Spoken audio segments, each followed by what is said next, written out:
It's my responsibility to protect myself, my wife, and my son. So be mindful, their perception in their mind is going to start being created. If your presence is not that of being able to back up that threat, presence, those verbal commands don't work. Conversely, if you're very timid to go, hey, excuse me, sir, could you show me your hands? I don't want to get into a fight. They don't care because there is no presence. They don't believe that you have the ability to stop their attack.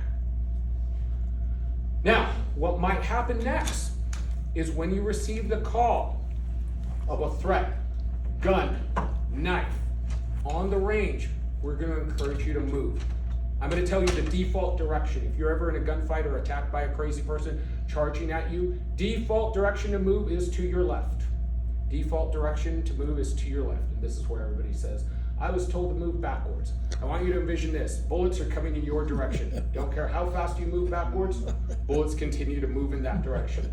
The reason why the default direction is left is the majority of human beings on the face of the planet are right or left-handed? Right-handed. Right-handed. And so subsequently we talk about an arc of fire or an arc of attack. If I'm right-handed and I'm punching you and you move to your right, you're moving in the direction of my attack. If I'm shooting at you and I move to defend myself, the direction I'm moving is to your right. If you move to the left, you move out of their arc of the attack. You move to the left. If you train that when you draw your gun and they draw their gun and you both stand still, we call it a 1-for-1, everybody gets shot. But simply stepping off to the left. I've run security drills against officers where as a bad guy, I will have a malfunction that's going to be induced. I pull a gun, I simply step to the left, he misses all of his shots, I'm able to clear my malfunction and shoot that subject just because I took one step to the left. And they're saying, how did I miss you? There's no possible way I missed you from less than 3 feet with 12 bullets. Yes, because you were shooting in the spot that you last saw me when you flinched because you saw the gun come up. It's that simple. But guess what? If when you draw your gun every single time, you stand perfectly still, when you are under stress, you will freeze, lock up. There's 5 responses to a deadly force encounter. There's fight, flight, submission, freezing, and posturing. Most bad guys will posture. Hey man, you better not pull your gun. You better not pull your gun. I'll go home and get mine. That's the favorite one that I've encountered. Wait, you think if I pull my gun, I'm gonna wait for you to go home and get your gun, then you're gonna come back. Okay, not sure how that works, but good luck. All right, so movement. Communication, we're already talking, telling the subject what we want to do.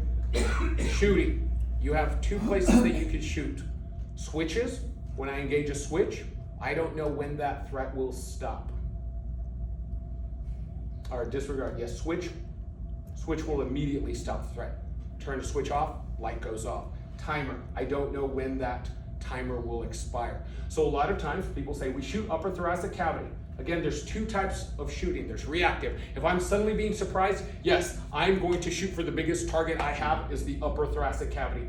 Proactive, I've made the decision. One of my favorite quotes that I use, one of my mentors, he's former SEAL Team 6 by the name of Rob Roy.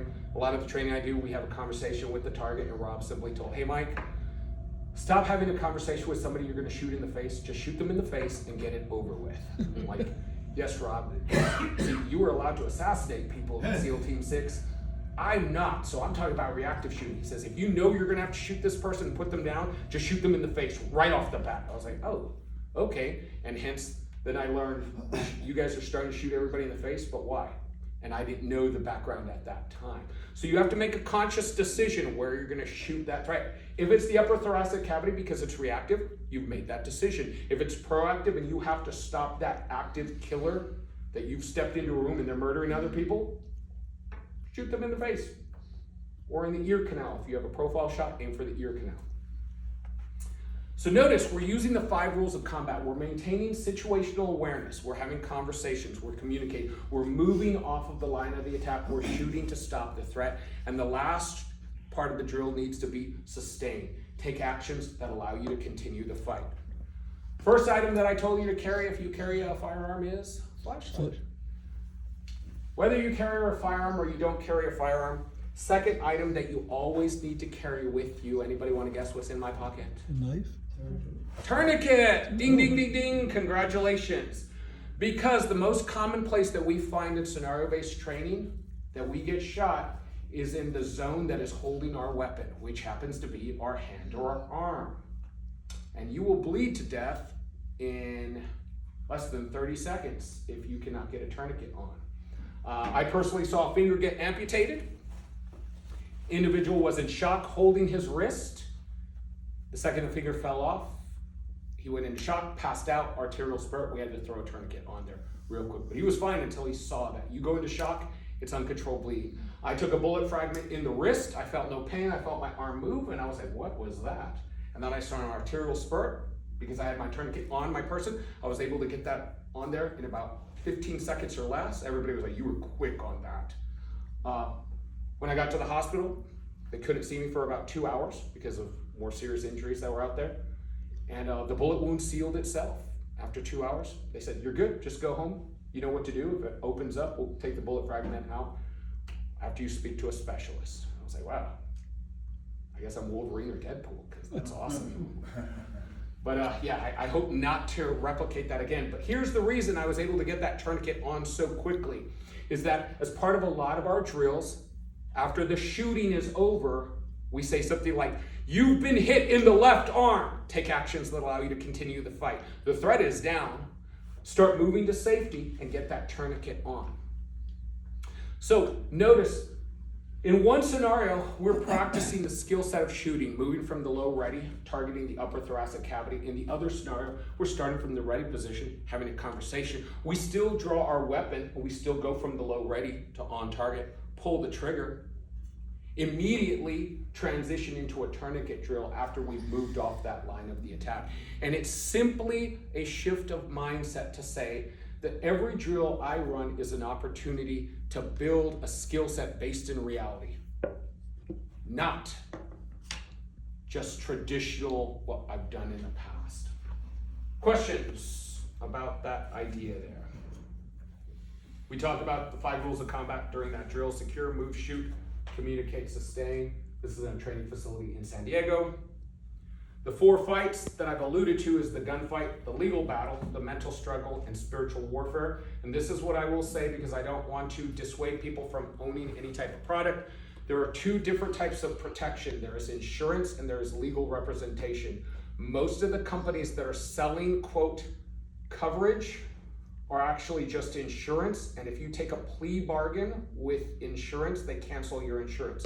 So if you're carrying a concealed weapon in a state that does not recognize your concealed carry license, and you take a plea deal during your court case as to a misdemeanor for a concealed weapon, you now owe your entire legal defense fund to that company again.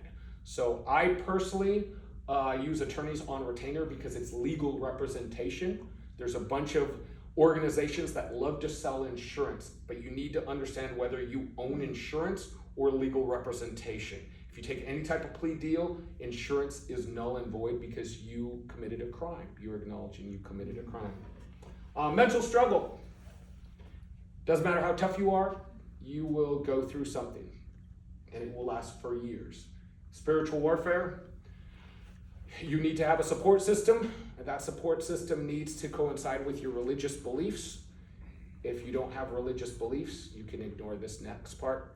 But there is a war going on between light and evil. Everybody has a role in it, whether you want to acknowledge it or not. I've been blessed through going through a horrible life tragedy of losing a child that made me question everything. And I was answered to have my prayers to receive my son back. And I know that I was given another opportunity. And it's the way that I chose to stay in line with those religious beliefs that my life, my finances were not destroyed. 2020 was a very hard year for me. Very hard year. Lost our son in 2019 when everything was going on, and I had to make a lot of decisions. And I've been very fortunate that I've received messages through my son that have confirmed my faith. And I said that there was a reason, and I didn't understand it at that time, but I was able to get through it because we just held on to that. So the spiritual warfare, you're on one side or the other, and recognize they are trying to shift you over do a lot of these activities. You cannot lose that righteousness or you become a servant of the dark side. The technology that you will find is available at our facility is laser cartridges, airsoft, unit solutions, ultimate training munitions, and virtual reality. Larry and I had an opportunity to speak. He's interested in virtual reality. This is the future of most education and in terms of tactical training. In 2020, when the government shut everything down, I started working with groups, specifically in different special operations units, to learn how to use virtual reality to be able to train. It's at an amazing level now. If you have the opportunity to spend $300 on a Meta 3S, that is the future of tactical training. I regularly conduct 2 to 3 classes a week with clients in different parts of the United States and teach them these same type of ideas in a virtual construct. It's not going away, it's going to become more prevalent. Our facility gives you the opportunity to learn from experience with a variety of different technologies that replicate real-world weapon equipment and test it in a safe environment so that you can make mistakes.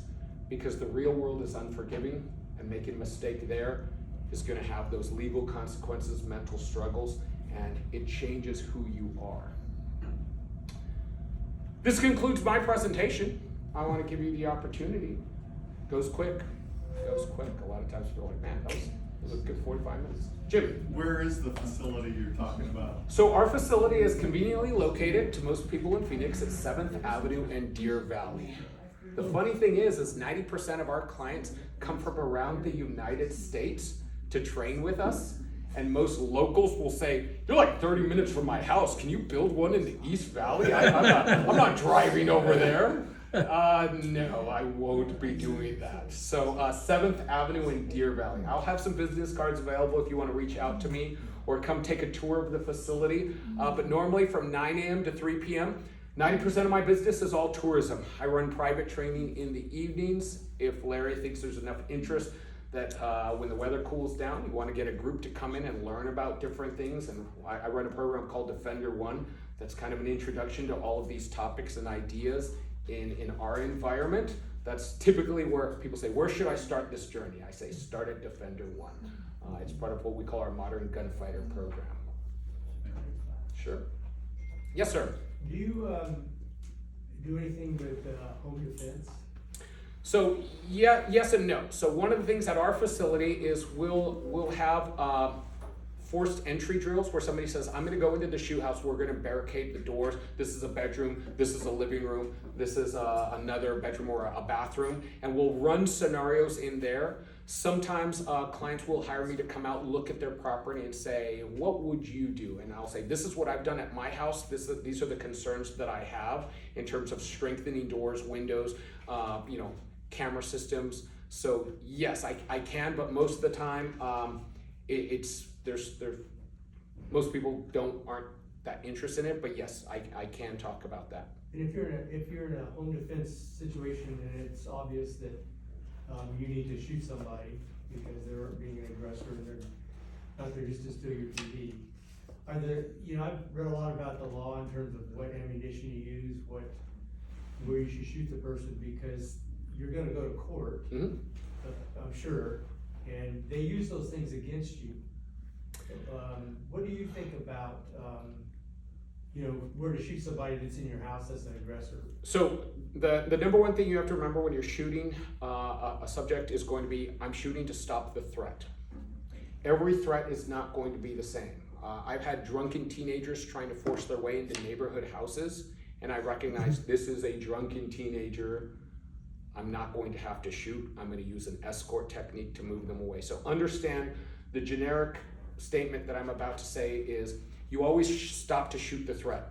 The ammunition of the weapon system you choose is what you believe the threat is. If I live in a high-risk neighborhood that has multiple individuals conducting home invasions with weapons, I'm going to use a high-capacity weapon with a flashlight, and I'm going to dump rounds into whatever I see on their body because I have multiple individuals. Everybody gets served once before they get a second serving. So subsequently, hey, I'm going to shoot 2 to 3 times in the chest, 2 to 3 times in the chest, 2 to 3 times in the chest.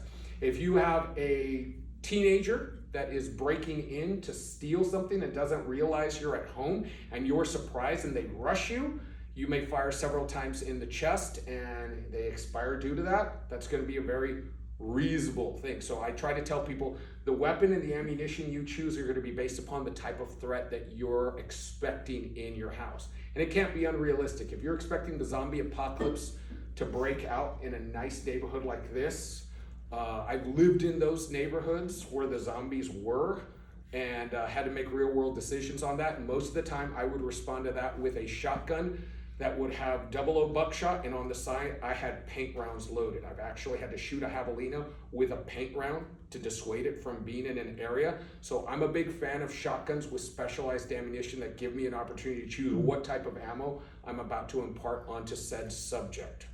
So that's all I'll say about that. But so I'm a big fan of shotguns for home defense depending on the situation. Yes, sir. What's your impression of the, for where it doesn't warrant deadly force, the Byrna launchers, the non-lethal launchers? So Simple trespass. yeah. So here's the issue. I don't have enough data to say they work or they don't work. The presence of something that looks like a firearm, whether it's going to dissuade the individual, that's already going to make that decision. So if you have something that looks like a firearm, say, hey man, you need to back up, you're going to get hit or you're going to get shot, and they choose to commit that attack, that non-lethal is worthless because now I'm in a fist fight. Doesn't matter how many times I shoot them, now I'm contaminated. So I like them as an option. I've carried those on like protests. I've carried those for things, but they're not my primary response simply because if it goes deadly, I still need to have a deadly first. So they're a great tool if it's going to work. So you might start there. That's why I like the shotgun where I have access to a paint round where I'm like, I'm going to load this up. Hey man, you're going to get shot, and getting hit by a paint round at 10 yards or less, it can be lethal. So it's still a pretty significant hit. But I can't say, I've never used the Byrna ones to do it, but I have used pepper spray, and the pepper spray did not stop the subject. So maybe the pain from the Byrna might think that person, they go into bullet shock. Oh my God, I got shot. They heard a pop and they felt an impact. Might push them into bullet shock, or it might just piss them off. So I don't know. I've never used them, but it's a great tool. It's an option. Yeah. Yes, sir. I'm a new Arizona resident, moved here a month ago from Idaho. Okay. Where I was there for 8 years. Idaho's a very gun-friendly state. Okay. What advice do you have for new Arizona residents around concealed carry? So Arizona is a constitutional carry state, which if you're 21 years and older, you can carry on your person or in your vehicle without a license. The threat doesn't care whether you're carrying or not. A lot of environments will have signs that say, please don't bring firearms in. You're not legally required to read and see those signs. If they advise you not to carry on site, be a good citizen and leave their property. And I would encourage you, try not to patronize places that are kicking you out for trying to be a good citizen. If you want to go forward and obtain your concealed carry permit, will allow you to carry in a few places and get your gun purchases cleared a little bit quickly. And it is also an open carry state where you can carry openly on your hip in certain locations. I would say there's a great book, How to Carry a Handgun and Stay Out of Jail, okay, that you can purchase at most of the gun shows. A lot of times the author might be there as well. But I would say do some reading and make decisions what's appropriate for your lifestyle. But it depends on, what your buying is. If you don't believe, and I know a lot of people that own firearms, train with me regularly, and they actually say, I don't carry my gun because I'm worried about getting in trouble. Like, oh, so you're more afraid of the government and the legal battle than you are the fight. Why do you own the gun? For safety. Oh, okay, sure. You make the choices for yourself, but just recognize that you have a lot of rights here. Thank you. What do you think about, I was told that for home defense, that a pump shotgun could act as a deterrent. Again, that's why I use mine, is just the presence where when I show up, I throw on my body armor and I grab my shotgun, everybody goes, that dude has a shotgun. Well, that's why I And thought it a pump. calms but the rocking of that is, I will tell you, most of the subjects that I've encountered are so much in an altered state of consciousness, sometimes they don't register. They really don't. I've yelled at somebody, I'm going to shoot you in the effing face, over and over, and he heard somebody in the crowd go, he got a gun, he go shoot that fool. And he heard that, not me screaming at him. He heard, some random lady in the crowd say that he picked up on that. Then he saw me and he stopped his attack. So they won't hear the rocking Yeah. of that shotgun. They might see it because Yeah. you're hiding your handgun. They might not see it, so they might see the shotgun and go, "That's a big gun." Yeah. So a lot of times they're so involved in their drugs or their violence, they may not see or hear that rock. So Okay. I don't say like, yes, a shotgun Yeah. will disarm somebody or make them have better life choices. Yes, sir. I want to follow up with his question because I came from the same place. Okay. I have my enhanced concealed carry. Mhm. Is there reciprocity in this state? I do not know, and again, I would encourage you to find that out before you make any personal decisions, unless I'm doing research on a specific one. Things move rapidly between states and what they do and won't recognize. So I would just encourage you to look that up for yourself and make a decision. Just be advised, what you can carry in establishment serves alcohol, you can have a weapon into an establishment that serves alcohol. Unless you have a CCW and you are not drinking. And you're not drinking, that's right. So one of the common things that's happening across this country is people are more afraid of their servants, which is the municipal, the state, and the federal government. They're so afraid of falling afoul that they would much rather put themselves at risk of predators. And so subsequently they say, I'd rather just stay out of trouble completely and hope that I'm never attacked. And hope is not a good strategy. It's good to have. I've weaponized hope to get my family through some very difficult times, but in itself, hope is not a good strategy by itself. So I would say, whatever choices you make personally, do research and make a conscious decision, because unfortunately, if you find yourself in a deadly situation, the preparation, the planning, and the training is the only thing that's going to carry you through. But sometimes it does pay to be lucky. Sometimes it does pay to be lucky.